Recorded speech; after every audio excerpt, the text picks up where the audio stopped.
안녕하세요. 일마일입니다. 오늘은 제가 현재 어떤 자산에 투자하고 있는지, 그리고 왜 예수금을 단순히 원화나 달러로만 보유하기보다 일부는 커버드 콜 ETF로 운용하려고 하는지 말씀드리겠습니다. 현재 저는 여러 종류의 성장 자산에 투자하고 있습니다. 먼저 나스닥 100입니다. 미국 직투 계좌에서는 QLD와 TQQQ를 투자하고 있고, 국내 계좌에서는 국내 상장 나스닥 100 레버리지 ETF, 흔히 KQLD라고 부르는 상품을 모아가고 있습니다.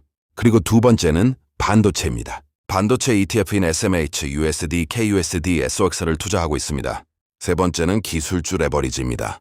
불주와 TECL을 투자하고 있습니다. 그리고 ETF만 투자하는 것은 아닙니다. 개별주로는 엔비디아, 테슬라, 구글, 애플, TSMC도 보유하고 있습니다. 정리하면 제 포트폴리오의 중심은 명확합니다. 나스닥 반도체 빅테크, 저는 앞으로도 미국의 기술 산업이 장기적으로 성장할 가능성에 투자하고 있습니다. 그런데 이런 투자를 하다 보면 반드시 하나의 문제가 생깁니다. 바로 현금입니다. 레버리지 ETF를 투자하는 사람에게 현금은 굉장히 중요합니다. 주가가 크게 떨어졌을 때 추가 매수할 수 있어야 하고, 갑자기 좋은 기회가 왔을 때 투자할 수 있어야 하고, 무엇보다 큰 하락장에서 계좌를 지켜주는 안전판 역할도 합니다. 그래서 저는 모든 돈을 주식에 투자하지 않고 항상 일정 부분의 예수금을 남겨둡니다. 그런데 여기서 또 하나의 고민이 생겼습니다. 그 현금을 그냥 놔두는 것이 가장 좋은 방법일까? 저는 아니라고 생각했습니다. 물론 당장 사용할 돈, 생활비, 비상금, 폭락장에서 바로 사용할 매수 대기 자금은 현금으로 남겨두는 것이 맞습니다. 하지만 몇 달, 몇 년 동안 사용할 가능성이 낮은 달러까지 계좌 안에서 계속 놀리고 있을 필요가 있을까요? 저는 이 부분을 다르게 보기 시작했습니다. 원화든 달러든 장기적으로 물가가 상승하면 같은 돈으로 살 수 있는 상품과 서비스의 양은 줄어들 수 있습니다. 통장에 1억 원이 그대로 있다고 해서 10년 뒤에도 지금의 1억 원과 같은 구매력을 가진다는 보장은 없습니다. 그래서 저는 이렇게 생각했습니다. 현금도 일하게 만들자. 그리고 그 역할을 맡긴 것이 바로 커버드 콜 ETF입니다.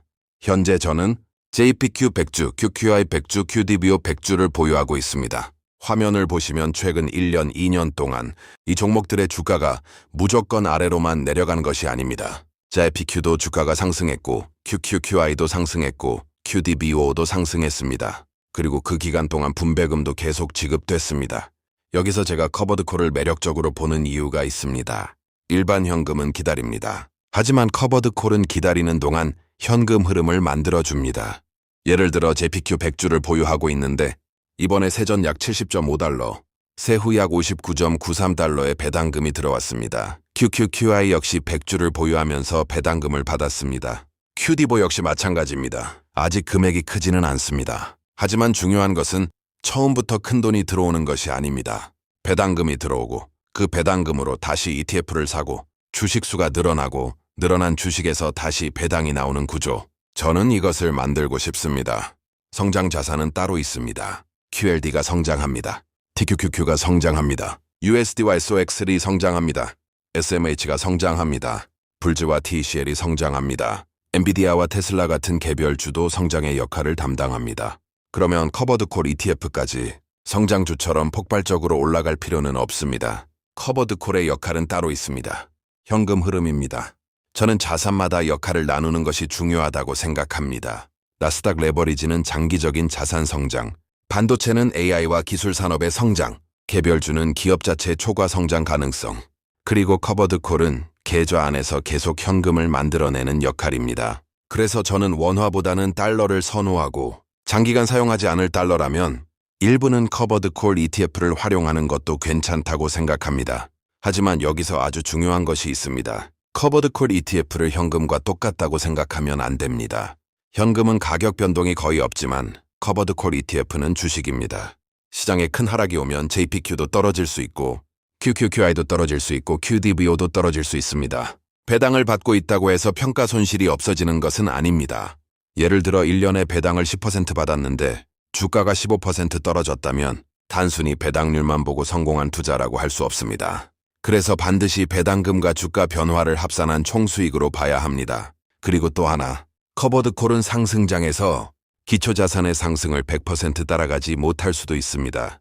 옵션 프리미엄을 받는 대신 상승 잠재력의 일부를 포기하는 구조가 있기 때문입니다. 그래서 저는 커버드콜에 전체 자산을 투자하지 않습니다. 저에게는 성장 계좌와 현금 흐름 계좌가 따로 있습니다.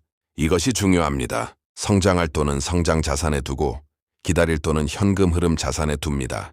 그리고 정말 필요한 비상금과 폭락장에서 사용할 즉시 매수 자금은 현금으로 남겨둡니다. 저는 이것이 가장 현실적인 방법이라고 생각합니다.